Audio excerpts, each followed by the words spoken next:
All, welcome back to our channel. So students, in this video we will discuss the subject business intelligence unit number 3, that is business performance management, BPM అని అంటాం. ఓకేనా. So previous వీడియోస్లో మనం already unit number 1 unit number 2 complete concepts అనేది నేర్చుకోవడం జరిగింది. So ఈ వీడియోలో యూనిట్ 3 నుంచి ఎలాంటి టైప్ ఆఫ్ క్వశ్చన్ వచ్చినా కూడా you will be able to attempt it. ఓకేనా. So let's get into the video. ఇందులో ఫస్ట్ ఇంపార్టెంట్ క్వశ్చన్ ఏంటి అని అంటే, what is mean by BPM, what are the features and components. అసలు ఈ BPM అంటే ఏంటి, బిజినెస్ పర్ఫార్మెన్స్ మేనేజ్మెంట్ అంటే ఏంటి అని అంటే, సో మన బిజినెస్లో వేరియస్ టూల్స్ అండ్ టెక్నిక్స్ని, వేరియస్ మెథడ్స్ని యూజ్ చేసుకొని మన బిజినెస్ని మానిటర్ చేసుకొని ఉండడం.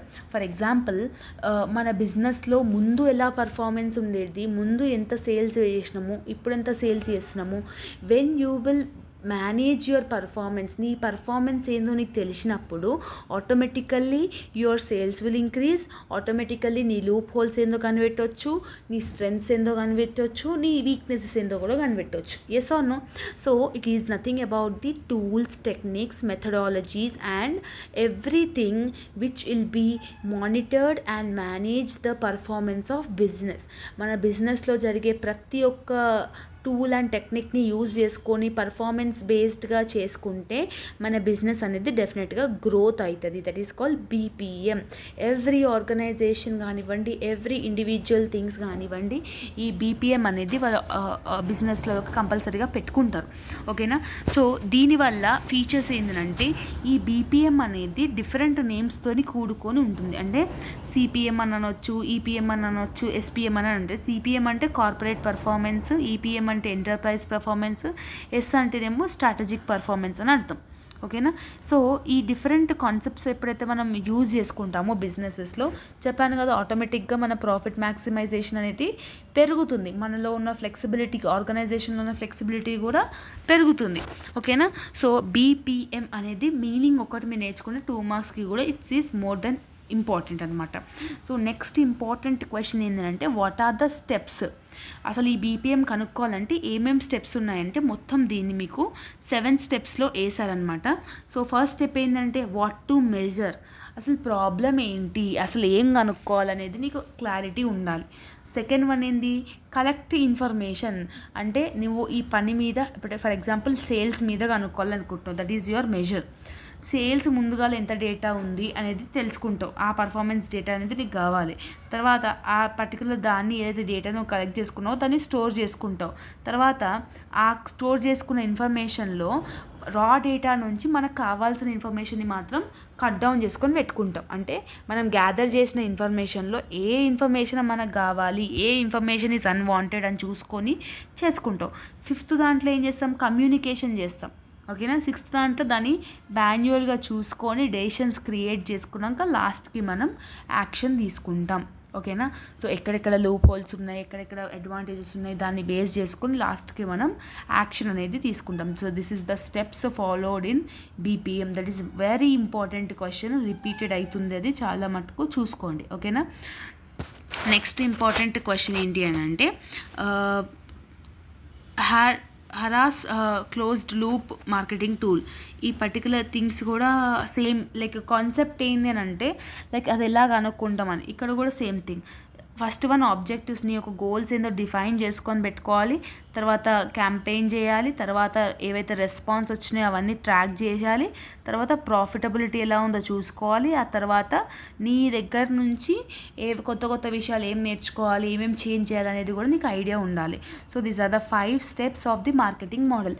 సో ఇవన్నీ నువ్వు ఇలా చేస్తేనే మార్కెటింగ్లో కొత్త ప్రోడక్ట్ లాంచ్ చేసినప్పుడు దానికి ఒక సక్సెస్ రేట్ అనేది డెఫినెట్గా వస్తుందని అర్థం. ఓకేనా. సో నెక్స్ట్ ఇంపార్టెంట్ క్వశ్చన్ ఏంటంటే, పర్ఫార్మెన్స్ మెజర్మెంట్ నుంచి మీకు క్వశ్చన్స్ అడగవచ్చు, లేదు అంటే బీపీఎం మెథడాలజీస్ కూడా అడగవచ్చు. సో బీపీఎం మెథడాలజీస్లో డిఫరెంట్ మెథడ్స్ అనేది ఉంటాయి. ఇందులో ఫస్ట్ ఏంది, బ్యాలెన్స్డ్ స్కోర్ కార్డ్ అని అర్థం.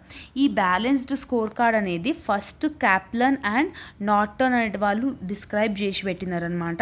సో ఈ బ్యాలెన్స్డ్ స్కోర్ కార్డ్ అంటే ఏంటంటే, నీ యొక్క కంపెనీలో ఉన్న ఆర్గనైజేషన్లో ఉన్న జరిగే ప్రతి ఎలిజిబిలిటీ థింగ్స్ని నువ్వు మేనేజ్ చేసుకొని దాన్ని డెసిషన్స్ తీసుకునేటట్టుగా పెడతాం అనమాట.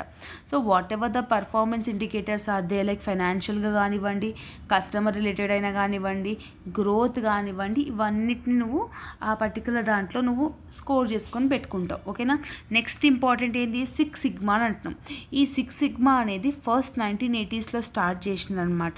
ఇది ఏం చేస్తుందంటే మిలియన్ ఆపర్చునిటీస్ అనేది బిజినెస్కి ప్రొవైడ్ చేసి పెడుతుంది అనమాట. సో ఇందులో కాస్ట్ ఆఫ్ ది ప్రొడక్షన్ ఎలా ఉంది, కస్టమర్ సాటిస్ఫాక్షన్ని ఇంక్రీజ్ చేసే విధంగా ఈ 6 సిగ్మా మెథడ్ అనేది యూజ్ చేస్తాము. ఈ 6 సిగ్మా మెథడ్స్ అనేది చెప్పాను కదా. సో నీ యొక్క ఎలాంటి ఆర్గనైజేషన్లో అయినా కూడా నీ యొక్క కంపెనీని పైకి దేవడంలో ఈ 6 సిగ్మా అనేది యూజ్ చేస్తారు. So this is the 2 most methodologies which uses in BPM.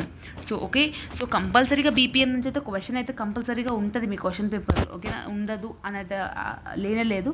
So అదొకటి చూసుకోండి. అండ్ నెక్స్ట్ ఏంటి అని అంటే differences between BPM and like 6 sigma and balanced score card కూడా అడగవచ్చు, బట్ రేర్గా అడుగుతారు, not much important. So BPM architecture అయితే వీ కెన్ ఎక్స్పెక్ట్. ఇందులో BPM ఆర్కిటెక్చర్లో మొత్తం 3 టైప్స్ లాగా డివైడ్ చేసి పెట్టినారనమాట. ఫస్ట్ వన్ BPM అప్లికేషన్స్ అనమాట. ఈ BPM అప్లికేషన్స్లో ఏమేమి ఉంటుందని అంటే what ever the source data మనం ఎక్కడైతే కలెక్ట్ చేసుకుంటామో, అంటే బిజినెస్లో కావాల్సిన ప్లానింగ్ కానివ్వండి, బిజినెస్కి కావాల్సిన బడ్జెట్ కానివ్వండి, బిజినెస్కి సంబంధించిన రిపోర్ట్స్ కానివ్వండి, అదంతా BPM అప్లికేషన్స్లో మనం పెట్టుకుంటాం.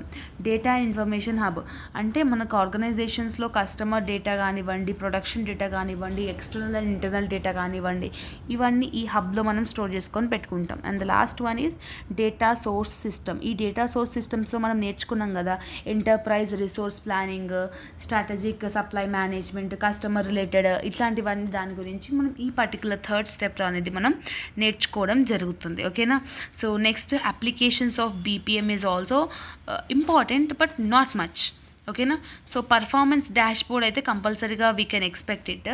సో పర్ఫార్మెన్స్ డాష్ బోర్డ్ అని అంటే ఏంటంటే లైక్ మన టాప్ లెవెల్ మేనేజ్మెంట్లో జరిగే ఇన్ఫర్మేషన్ ఏదైతే ఉందో అవన్నీ గ్రాఫ్ రూపంలో కానివ్వండి, బార్ చార్ట్ రూపంలో కానివ్వండి, పై చార్ట్స్ రూపంలో కానివ్వండి స్టోర్ చేసుకొని పెట్టుకోవడం.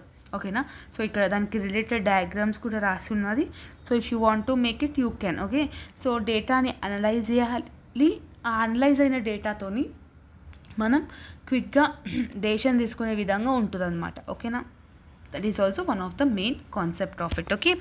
సో యూనిట్ నెంబర్ ఈ పర్టిక్యులర్ యూనిట్లో యూనిట్ నెంబర్ 3లో బిజినెస్ పర్ఫార్మెన్స్ మేనేజ్మెంట్ గురించి అయితే కంపల్సరీగా క్వశ్చన్ ఒకటి వస్తుంది. అదొకటైతే బాగా ప్రాక్టీస్ చేయండి. It will be more than enough. Okay. So I hope that you have got clarity. If you are having any further doubts, let me know in the comment section. All the very best for your examination as well as your preparation. See you all in next video. Bye bye everyone.